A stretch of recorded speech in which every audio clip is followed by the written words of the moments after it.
السلام علیکم پیارے دوستوں، امید ہے کہ آپ سب خیریت سے ہوں گے۔ میں ہوں آپ کی رائٹر فائزہ شیخ اور آج حاضر ہوں شب وحشت کے پارٹ 13 کے ساتھ، جو تینوں کپل کا رومانٹک پارٹ ہونے والا ہے۔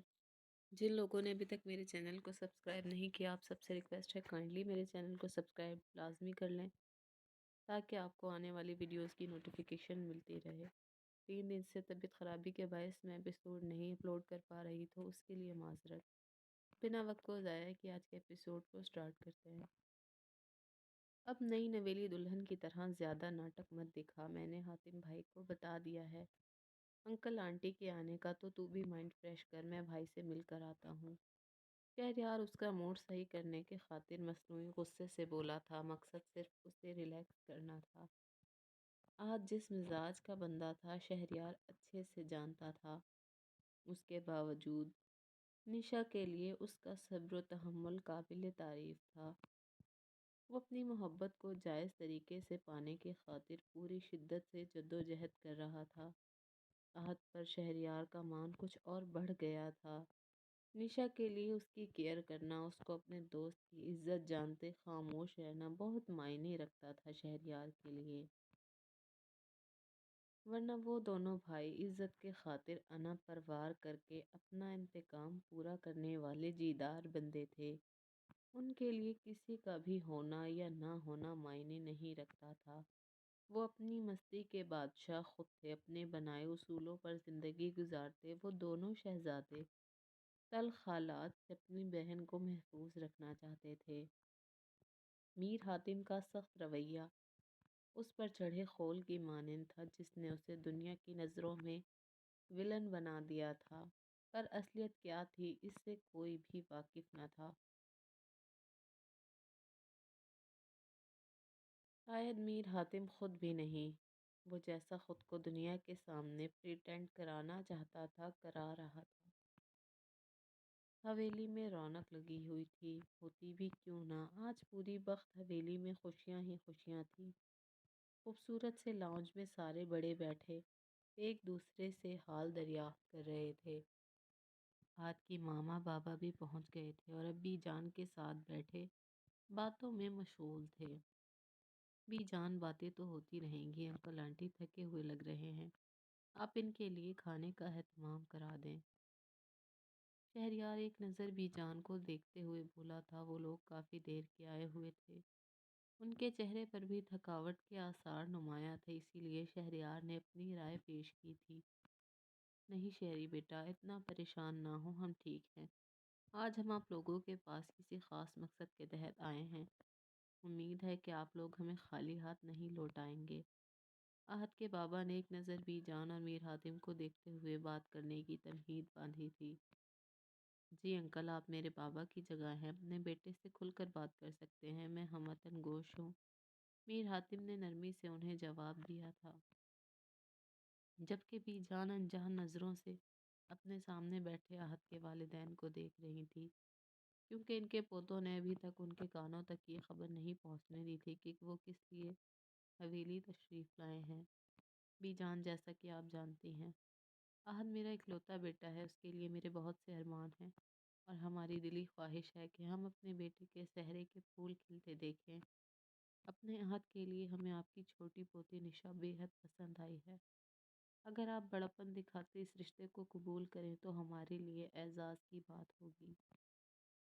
عہد کی والدہ نے بھی بات میں اپنا حصہ ڈالا تھا، وہ بیٹی کی خواہش سے بخوبی واقف تھی، اسی لیے نرمی سے بھی جان کو دل کی بات سمجھا رہی تھی۔ عہد نے انہیں فون پر پکچر دکھا دی تھی، تب سے ہی ان کے دل میں نشا کو لے کر ہر ڈر اور خوف دور ہو چکا تھا۔ وہ تو خود اتنے وقت سے عہد کے پیچھے لگی ہوئی تھی کہ شادی کرے، مگر عہد ہر بار انہیں چکمہ دینے میں کامیاب ہو جاتا تھا، پر اس بار اس کے خود سے اظہار کرنے پر وہ دونوں فوراً ہی حویلی آن پہنچے تھے۔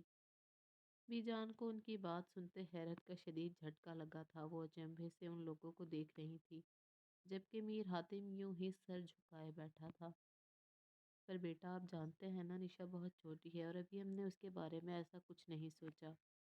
عہد بھی اپنا بچہ ہے، لیکن نشا کے ساتھ ہم کوئی زبردستی نہیں کرنا چاہتے۔ بھی جان نے کچھ جھجکتے ہوئے اپنی بات مکمل کی تھی، جو وہ یمامہ کے ساتھ کر چکی تھی اب نشا کے ساتھ نہیں کرنا چاہتی تھی۔ یمامہ نے ان کے غلط فیصلے کی وجہ سے بہت کچھ برداشت کیا تھا، جس کا ملال بھی جان کو اب تک بے سکون کیے رکھتا تھا۔ اسی لیے وہ نشا کے معاملے میں جلد بازی سے کام نہیں لینا چاہتی تھی۔ نہیں بی جان، ہمیں کوئی اعتراض نہیں ہے، آپ سوچ سمجھ کر جواب دیں۔ نشا میری خواہش ہے، میں اپنے بیٹے کی دلہن بنا کر اسے حویلی سے رخصت کرانا چاہتی ہوں، پلیز بی جان انکار مت کریں، یہ ایک ماں کے التجا ہے آپ سے۔ احد کی ماما ان کی منت سماجت کر رہی تھی۔ انہیں نشا اپنے بیٹے کے لیے ایک پرفیکٹ میچ نظر آ رہی تھی۔ وہ لڑکی معصومیت میں ان کے بیٹے کا دل جیت چکی تھی، تو اس کے علاوہ انہیں اور کیا چاہیے تھا؟ پر بچے بی جان نے کچھ کہہ کر ٹالنا چاہا تھا جب میر حاتم کی بھاری آواز لاؤنج میں گونجی تھی۔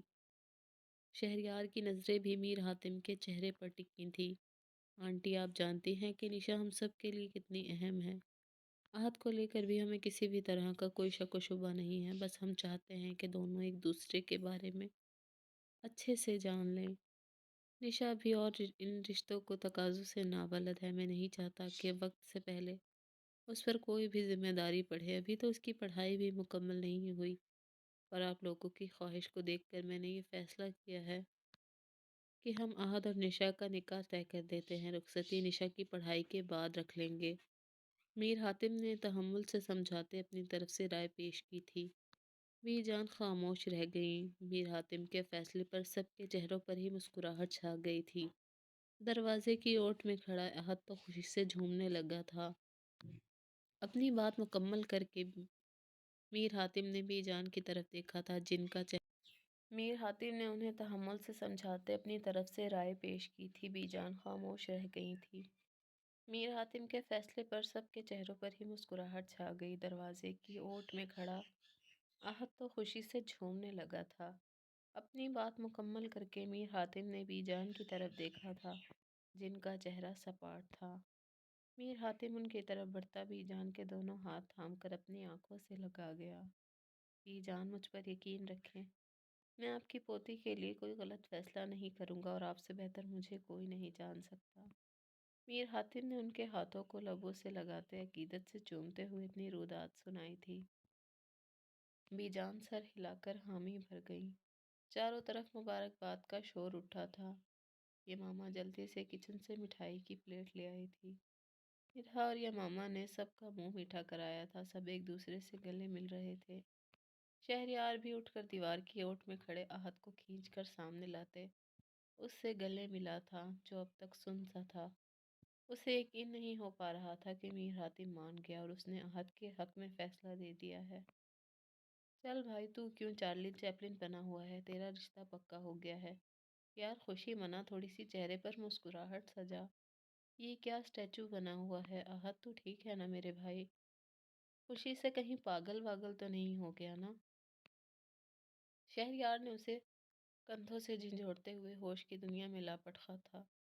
احد سٹ پٹا کر ادھر ادھر دیکھنے لگا۔ یار سچی میرا رشتہ طے ہو گیا ہے؟ یعنی میری شادی تیری بہن سے ہونے والی ہے؟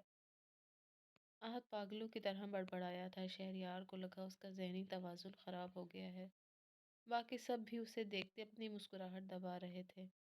جی برخوردار، ذرا ہوش کی دنیا میں قدم رکھو تو تمہیں پتہ چلے، تمہاری ہی شادی کی بات ہو رہی ہے۔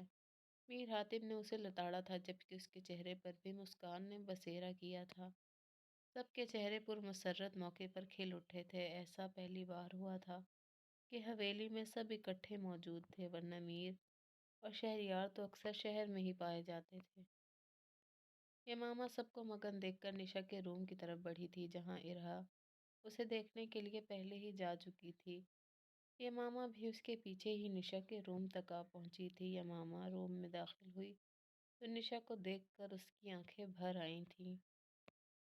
نشا، جو اس وقت انگوری کلر کے فراک پر مہرون دوپٹہ لیے، ہونٹوں پر ہلکی سی گلوز لگائے، آنکھوں میں کاجل لگائے، بالوں کو پشت پر کھلا چھوڑے کسی نازک پریوش کی مانند لگ رہی تھی۔ اس کی خوبصورتی میں چار چاند آنکھوں میں لگے کاجل نے لگا دیے تھے۔ نشا کی کم عمری اور معصومیت سے اس کا حسن جگمگا اٹھا تھا۔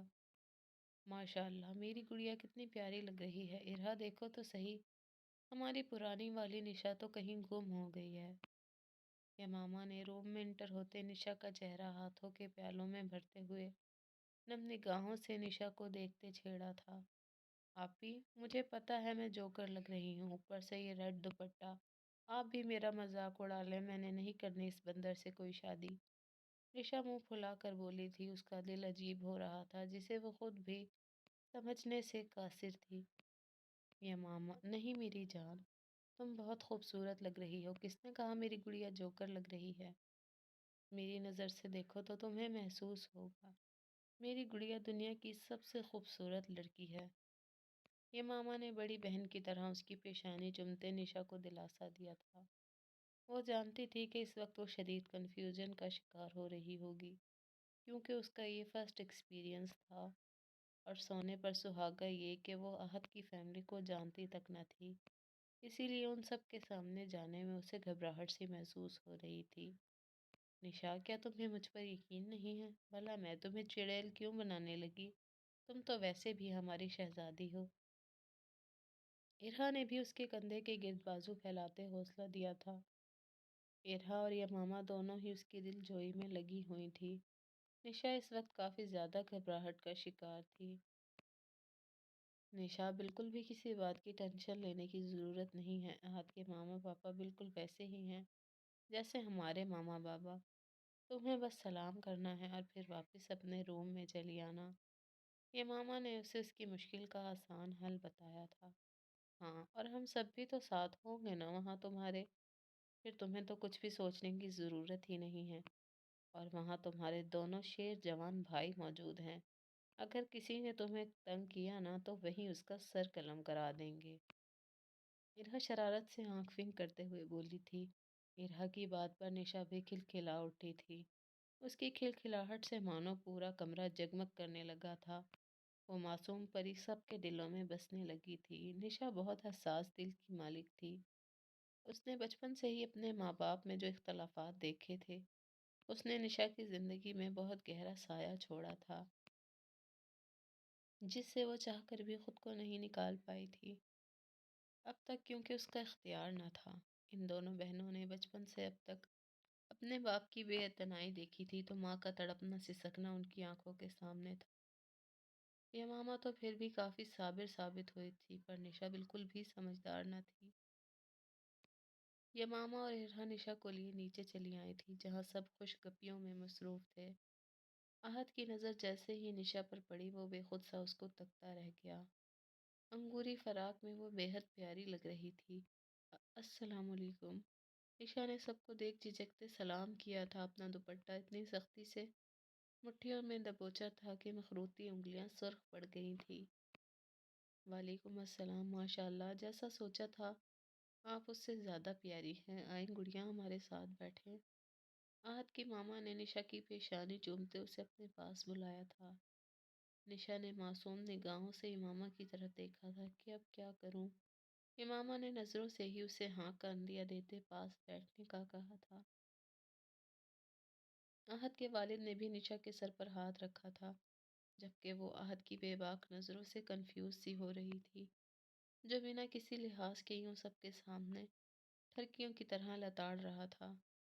نشا آہت کی ماما کے پاس ہی آ بیٹھی تھی۔ انہیں اپنے بیٹے کے لیے نشا بے حد پسند آئی تھی۔ بھائی، ہمیں تو اپنی بیٹی اب جلدی سے اپنے پاس چاہیے بی جان۔ آہت کے بابا نے بھی بی جان کو مسکرا کر اپنا فیصلہ سنایا تھا۔ جی ضرور، اللہ ہمارے دونوں بچوں کی نصیب اچھے کرے۔ اگلا جمعہ کیسا رہے گا نکاح کے لیے؟ بی جان نے ان کے بے حد اصرار پر میر حاتم سے اپنے فیصلے کی تائید چاہی تھی۔ بالکل بی جان، بہت مبارک دن ہے، ہمیں کوئی اعتراض نہیں۔ میر حاتم اور میر شہریار نے بھی حامی بھری تھی۔ ویسے اگر نکاح کل رکھ لیا جائے تو؟ آہت جو اگلے جمعے کا سن کر کچھ اداس سا تھا، اپنی بات کہہ کر لب دانتوں تلے دبا گیا۔ نشا تو آنکھیں پھاڑے اپنے ہونے والے سرتاج کو دیکھ رہی تھی، جو کیسے سر جھاڑ منہ پھاڑ کچھ بھی کہہ دیتے تھا۔ نشا اچانک ہوتی خاموشی پر نظریں جھکا گئی۔ سب احد کو دیکھ کم اور گھور زیادہ رہے تھے۔ میں تمہیں بتا رہی ہوں ارہا، یہ ضرور کوئی چاند چڑھائے گا، یہ ماما ارہا کے کان میں گھستے ہوئے بول رہی تھی۔